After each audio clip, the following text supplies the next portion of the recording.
It is June 11th. And so I just wanted to make an update video. I started a new cycle only because I went off of my progesterone injections and suppositories.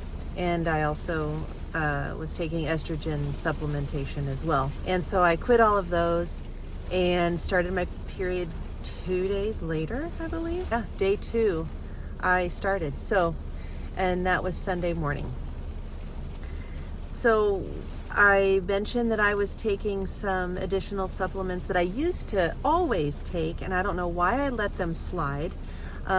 Selenium and vitamin E, and I always used to take those, and I don't know why in the world I let those slide. When I ran out of them, I didn't get any more, and I had several cycles this year that were really, really light, very light periods, and I thought that maybe that was contributing to part of the problem of me conceiving but not holding on to the pregnancy. I would get positive pregnancy tests, and by day 3 they would disappear and I would have chemical pregnancy. Well, so I added back the selenium, and I do have selenium pills, but I also bought Brazil nuts because I wanted to eat the selenium rather than just pop a pill. And so I was taking 3 to 4 Brazil nuts a day. I think 3 is about the cutoff, but sometimes I'd let a 4th slide in there. But either way, I would have some of those also with some walnuts because I wanted to add back omega-3, a lot more than what I was already taking. Cod liver oil supplement. And because I read that a lot of omega-3, or that omega-3s can also help reduce FSH that's out of control, which would be me. So I have a high FSH because I'm in perimenopause, and I was hoping to reel that in a little bit with omega-3s and see if that would help anything. So that is something that I added back as well. So here's the deal.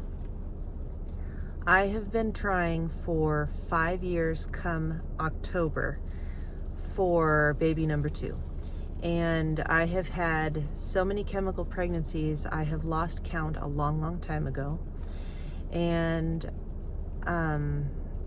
you know, everybody keeps saying, what about this supplement? What about that supplement? I've done it all. Okay, I've done it all. I have taken every supplement consistently for 5 years. And, you know, there comes a point where you have to face facts that, you know, when you're in perimenopause and your ovaries are shutting down, they're not going to make a great egg like they used to. They're just not going to. And some people do. They totally get away with it. They pop out a golden egg at 45, you know. And I've seen it. I have a friend that got pregnant at 45. Actually, I don't really know her specifics.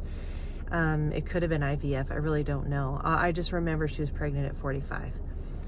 And I assumed it was her own egg, and I assumed it was natural conception. And now when I look back, I'm like, I never asked her, and we don't really talk anymore. It was just a Facebook post that, oh, she's pregnant.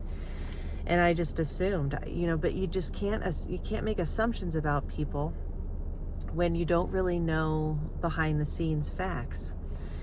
So anyway, but there have been some of you that said I got pregnant naturally at 45, and you know, and that's awesome and that's great. But those people are few and far between. So I have been trying for 5 years. I've had, you know, low AMH from the get-go, just because you know, everything was starting to be tested when I was 38 years old. So, and that's when I found out I had the low AMH. So what I'm thinking is, right now, I think I've mentioned to you the lady that her YouTube channel is just changing the world. It is amazing. Talking about fasting and about dietary changes, which it's funny because I don't actually need to change my diet. Everything I eat is what she recommends. So I'm always eating the right things, but not so much at the right time, and not letting my body take time to heal itself. So she talks about autophagy, about when you are on a water fast for 17 hours, your body starts to repair and heal itself. And so I have not, I've done over 17 hours before, and I've done 2 36-hour fasts before. And but now, starting yesterday and all throughout today and into tomorrow, I will have completed a 48-hour water fast. And, well, with apple cider vinegar in between. So, which doesn't raise the blood sugar and also nourishes the bacteria in your intestines. And so I am doing apple cider vinegar for lunch and before I go to bed, and otherwise just water, so no coffee or anything, for 48 hours. And my hope is that my body takes that time to heal and repair and maybe rejuvenate the reproductive system a little bit as well. And you never know. But then I'm going to do that, and then of course I'm going to incorporate all my omega-3s when I break my fast tomorrow, and from then on I will also do periodic fasting leading up to ovulation, hoping that I can really stimulate my ovaries to do their best one last time.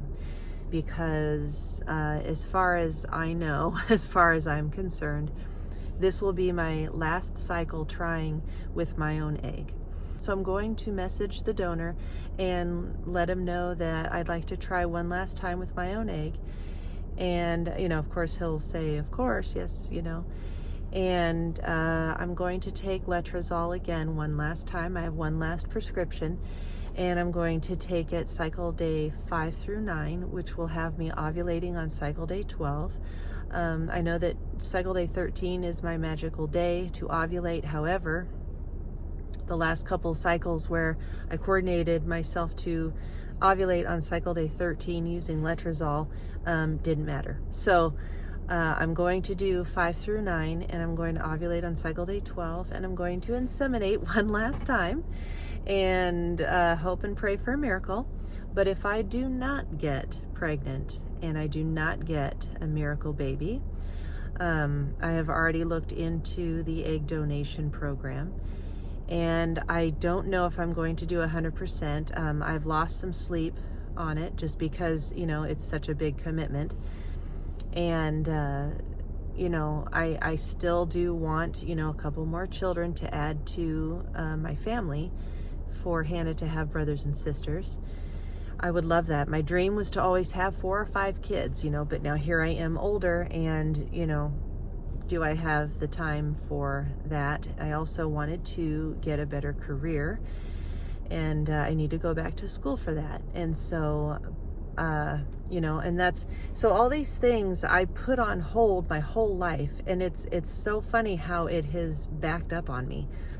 I didn't really push for the better career in my youth because I always thought I was going to get married and have, the 4 or 5 children, and that I was going to stay at home and raise them, and, not and not be able to have that career that I got. What I didn't know as a young woman was that eventually the children go to school and then you're home all day doing nothing. So I didn't have, my little young 23-year-old mind couldn't comprehend all that stuff, and was not able to see all that stuff in the future. So I didn't really have any guidance from my parents on those things. We didn't really talk about that kind of stuff. It was everything I was putting together in my own mind of how I thought things were going to go. Having a career and having a good job matter, and you have to be able to make money, because you don't know if you're going to have to if you don't know if you're going to be able to conceive your children for free or if you have to pay for it. And then here's the thing, even if you have 5 kids for free naturally with your loving husband, well, guess what, you have to pay for them after that. And children are expensive, clothes, food, you know, everything they need, toys, school supplies, everything, all costs money and is all expensive. And so, you know, it's just the way it is. So I wish that I had pushed for, you know, a better career earlier on. I was trying and I was in school, but I was so focused on trying to get married and find someone that I let it fall to the side. So I don't know if any of this is going to be able to happen. I'm going to try, but I don't know if I'll be able to get back into school, and will I be able to do that while pregnant?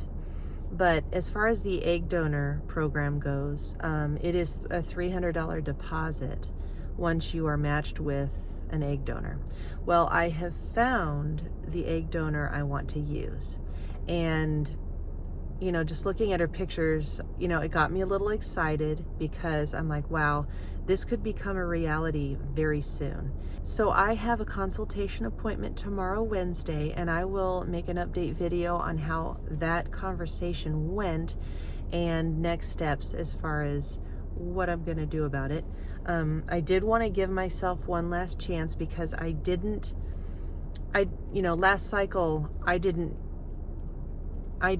think was going to be my last cycle. And so I kind of want to be aware of my last cycle because it is, you know, a dream of mine to have my own children. And so I would like to just have one more cycle knowing that it is my last cycle. And who knows, maybe I will get pregnant with this one and have my miracle. But otherwise, I am looking into what all is involved in the egg donation process and the IVF process, which it sounds very easy, quick, and simple, to be honest with you. Our consultation's tomorrow. She said it would be due when I was matched with, you know, the egg donor, which, you know, she doesn't know yet that I've already picked one. So I already picked one that is available. And all I would have to do is, you know, fill out all of the paperwork and the financial agreement, and then, you know, pay the deposit and go ahead and schedule the IVF. And so the eggs can be shipped between 10 to 14 days is all it takes for them to be shipped to my clinic.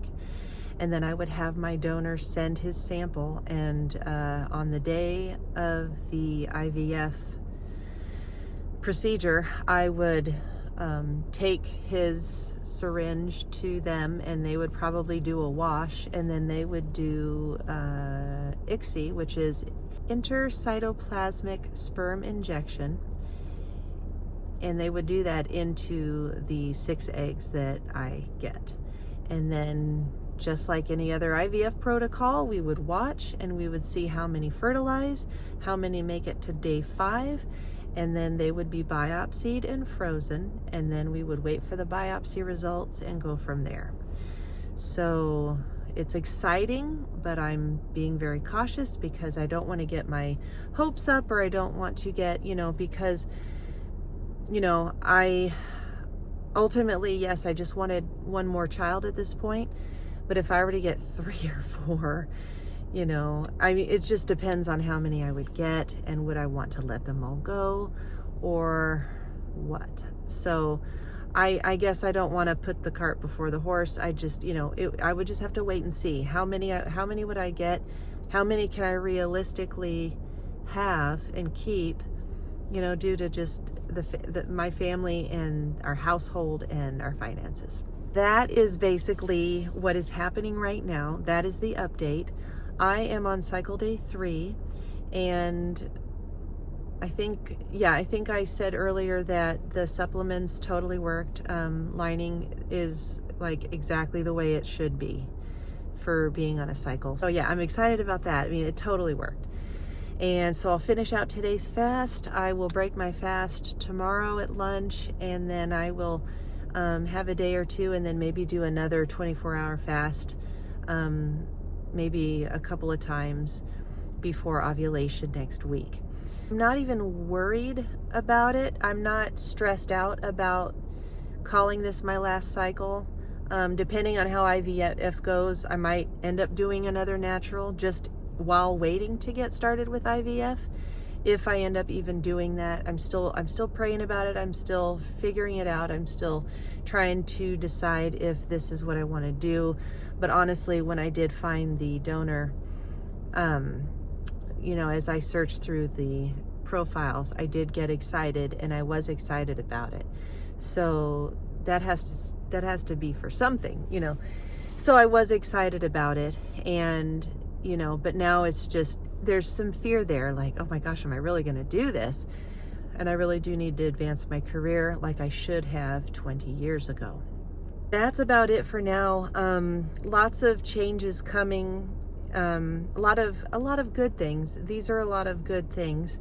But 5 years, this October will be 5 years of nothing but chemical pregnancies. And it's not because I can't carry a baby and I don't need a surrogate. It's not about any of that. If any of you know me, you know that those are not my issues. And my issue is perimenopause and aging ovaries and eggs, low AMH, and I just can't get a good quality egg like I used to. And I really think Hannah just may have been my very last good egg before perimenopause hit me. And thank God I got her in the very last nick of time, because if I had waited just one more cycle, she would not be here, and I might be sitting here with no children at all. Thank God for the blessing and miracle of her conception and birth. I'll never forget it. It was the greatest time of my life. And I just wanted to add one more sibling for her, and to have another child, to have 2 kids. But that didn't happen. I hope you all are doing well, and I will let you know how that consultation goes, and let you know what I think about it, and we'll let you know what happens with ovulation, as I usually do. And we'll just see one more time if this can happen. All right, so that is it. I hope you're all doing well, and I will see you next time. Bye.